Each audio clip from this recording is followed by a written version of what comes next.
সাবেক প্রধানমন্ত্রী শেখ হাসিনাকে ফেরত পাঠাতে ভারতকে চিঠি পাঠিয়েছে বাংলাদেশ।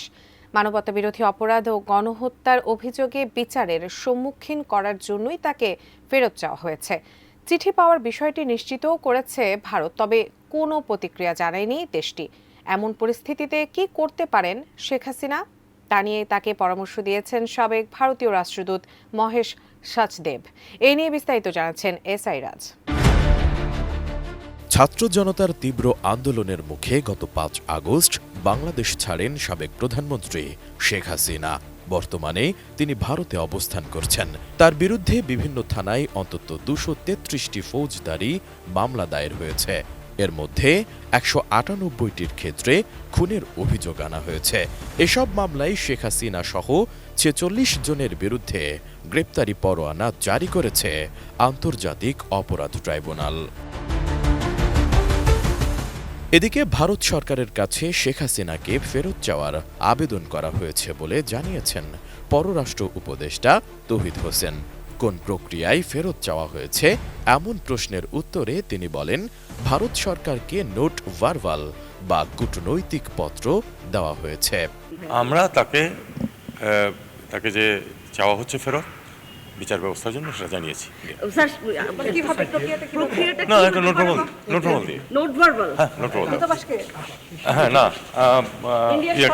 ভারত সরকারকে। কোয়ালিটি সম্পন্ন আন্তর্জাতিক মানের still bar CSRM, committed for better still. অন্যদিকে চিঠি পাওয়ার বিষয়টি নিশ্চিত করেছে ভারত। ২৩ ডিসেম্বর দেশটির পররাষ্ট্র মন্ত্রণালয়ের মুখপাত্র বলেন, আমরা নিশ্চিত করছি যে একটি প্রত্যর্পণের অনুরোধের বিষয়ে সোমবার বাংলাদেশ হাইকমিশন থেকে একটি নোট ভার্বাল পেয়েছে। তবে এই মুহূর্তে এ বিষয়ে আমরা কোনো মন্তব্য করতে চাই না।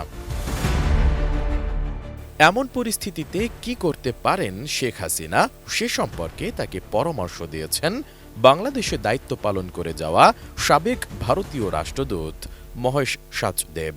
ভারতীয় সংবাদ মাধ্যম ANI-কে দেওয়া এক সাক্ষাৎকারে তিনি বলেছেন, বাংলাদেশ ও ভারতের মধ্যে যে বন্দি প্রত্যর্পণ চুক্তি রয়েছে সেটি অনেক সতর্কভাবে করা। তবুও বাংলাদেশের সাবেক প্রধানমন্ত্রী শেখ হাসিনা দেশটির বর্তমান সরকারের প্রত্যর্পণের অনুরোধের বিরুদ্ধে ভারতের আদালতে দ্বারস্থ হতে পারেন। আদালতে তিনি লিখিতভাবে আবেদন জানাতে পারেন যে ভারতের সরকার তাকে বাংলাদেশে ফেরত পাঠালে তার সঙ্গে অন্যায় আচরণ করা হবে। মহেশ সাচদেব আরও বলেন, ভারতও বাংলাদেশের সরকারকে জানাতে পারেন যে শেখ হাসিনাকে ফেরত পাঠানো হলে তার সঙ্গে ন্যায় বিচার হবে কিনা সে সম্পর্কে নিশ্চিত নয় তারা। এছাড়া আপনারা নিশ্চয় জানেন, ভারতের অনেক তালিকাভুক্ত সন্ত্রাসী ইউরোপের বিভিন্ন দেশে আছে এবং নয়াদিল্লির বারবার অনুরোধ সত্ত্বেও তাদেরকে ফেরত পাঠানো হচ্ছে না। এর কারণ হিসেবে ইউরোপ বলছে, ভারতের বিচার ব্যবস্থা ও কারাগারগুলোর মান নিয়ে তাদের সংশয় রয়েছে। এ পদক্ষেপগুলো অনুসরণ করা যেতে পারে। বাংলাদেশ ও ভারতের মধ্যে বন্দি প্রত্যর্পণ সংক্রান্ত প্রথম খসড়া চুক্তিটি স্বাক্ষরিত হয় ২০১৩ সালে। পরে ২০১৬ সালে চুক্তিটির সংশোধিত সংস্করণে স্বাক্ষর করে নয়াদিল্লি এবং ঢাকা। মূলত দুই দেশের সন্ত্রাসবাদ ও বিচ্ছিন্নতাবাদে সংশ্লিষ্টদের বিনিময়ের উদ্দেশ্যেই চুক্তিটি স্বাক্ষর করেছিল ভারত এবং বাংলাদেশ।